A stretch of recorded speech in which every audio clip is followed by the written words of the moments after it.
So you've heard of off-roading and you've heard of electric cars. Well, Extreme E is those combined to make these weird little Hummer EV things. Well, they're not exactly little. But today they are being introduced into Forza with Series 10, so we're going to go take a look and see just what it is that you can do with these things.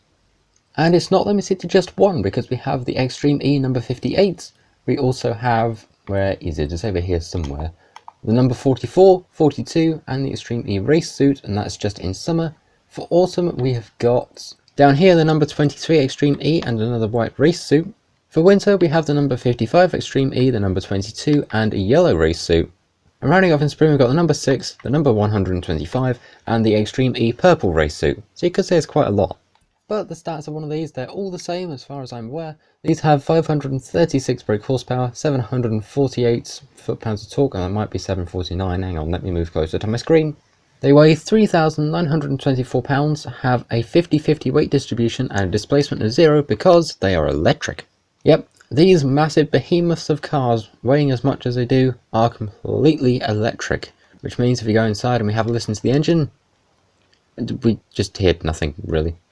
But speaking of the inside, there we go. If you watch Extreme E, you know what these things look like. This is the X44 racing team, but there's a whole heap of different ones you can get, and we're going to go and take a look at what we can do to this thing.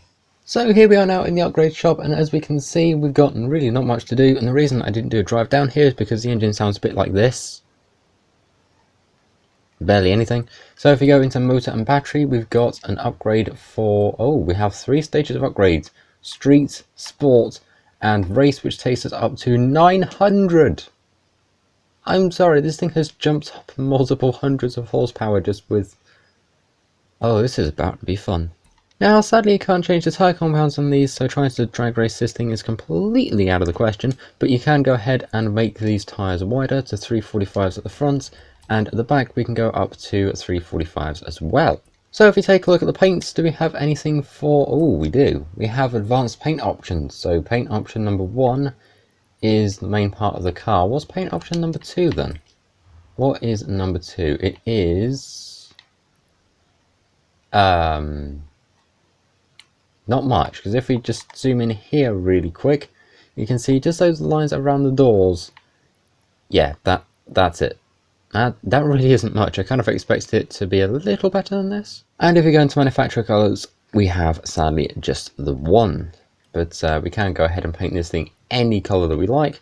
So if you want to go for a bright lime green and probably destroy somebody's eyes and get you a win or racing, it's a sneaky tactic, but it does work, you can go ahead and do just that. Now, it seems a bit unfair taking this thing on a road race, like we usually do, so we're going to take this thing cross-country for Lustious Cross-Country, which is the one that flies down the side of the volcano to the left-hand side. So let's go try it out. Now, if I remember, I'm going to try and see if I can list some fun facts about Extreme E throughout this video, so be sure to be on the lookout for those. Oh look, there's the first one now. Okay, so now we're on the race. We've got 135 going back down here. We can't really hold in a clutch per se because, well, we don't have one. So let's go ahead and see what place we're going to get out of this. We've got cars here that are a lot more powerful, but can we try and sneak our way past? Well, we got past one, no, 2 of them. I lie, we're doing good at this.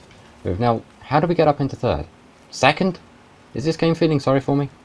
Okay, so 47-48% progress through the race. We've just jumped onto the Horizon Baja circuit for a bit, so it'll be interesting to see how the Extreme E truck handles this, because I've driven this track quite a lot of times and know roughly how to drive it, but do we have the car that, or is the car going to comprehend working with?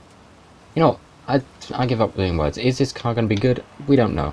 That is a very risky game going that way. But apparently it did pay off for the lorry. So we're going to go ahead and try and see if it can be a little sneaky. Oops. Almost bigger oops for us as well. Checkpoint. Thank you. Mine. We're just going to try and block off the truck a little bit. Racing a little grubby, but hey, Robin's racing. Or in this case, apparently a dent is racing. Yeah. Now I see why nobody asked me to be on the team.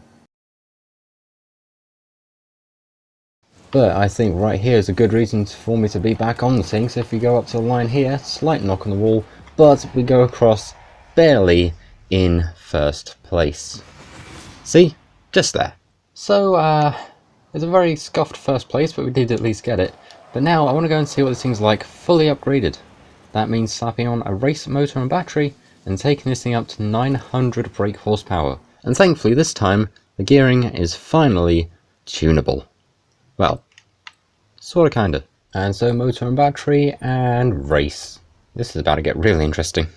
So here we are now at the edge of the motorway, so let's go ahead and see what this thing is going to do. It certainly takes off and picks up speed a lot quicker, but I've got a feeling we're going to find out what our maximum speed is very quickly. Because we're just doing 160 now, so let's go ahead and see. Do we get 170? Yes we do, but I'm inclined to see what this thing does on the downhill part of this motorway, so I'm going to skip ahead to there and I'll meet you there. So up we go to the camera, and that is 180.30 miles an hour, so let's see what we get going to the downhill, which is the part we've all been waiting for, no doubt.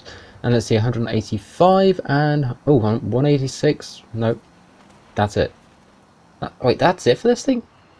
I know it weighs about as much as your next warehouse, or maybe the warehouse they store these things in. We're just going to ignore that metal pole right there. But this thing has 900 brake horsepower. I really honestly thought this thing would have gone quicker. I really genuinely thought it would go quicker. And now we're going to do something stupid. We're going to take the Extreme E and try and drift the thing. I say something stupid, why is it working kind of well? Why did that kind of work? 34,000. So, what? Okay, now I'm very confused because it went from not being very speedy to being incredibly drifty. Okay, can we get 34k going back the other way? We can do better than that, we can do 37,345. What? This thing makes no sense. Hold on, I'm going to try something quickly, I've got an idea. So I've got now our tiny little friend here, and I'm just intrigued now because this thing did 100, or the Extreme E rather, did 130 something stock. What can a tiny little Forza Edition electric mini do? Because as we can see, this thing's already quite rapidly climbing speed, and it does 160. I'm going to take this thing out to the motorway, I just want to check something. Okay, downhill with the electric mini, this is 170. Does it get any quicker? No. Okay, so the thing I was checking, in case you're wondering why on earth I got this thing back out again, even though nobody's seen it since it was released, well, many series ago, was I wanted to see if it was honestly quicker than the Extreme E, which it isn't, unless you're talking stock, when in that case it actually is, because it weighs 1,400 pounds, but it has 305 horsepower, compared to Extreme E, which if we go over to here, and where is my paint gone? This thing has 939 horsepower and 1,300 foot-pounds of torque upgraded. So in conclusion, having Extreme E in the game is going to be pretty cool for racing, but also really unusual. I don't know what to think of it.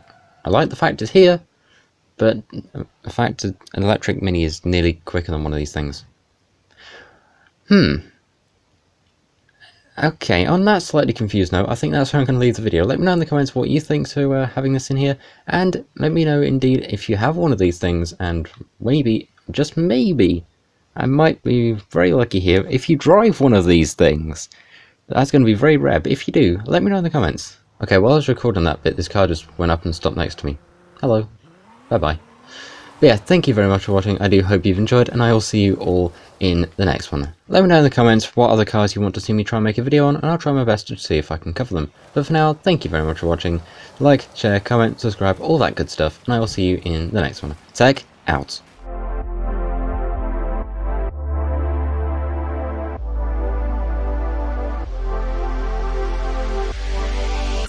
Okay, time to go and see if I can get the next one.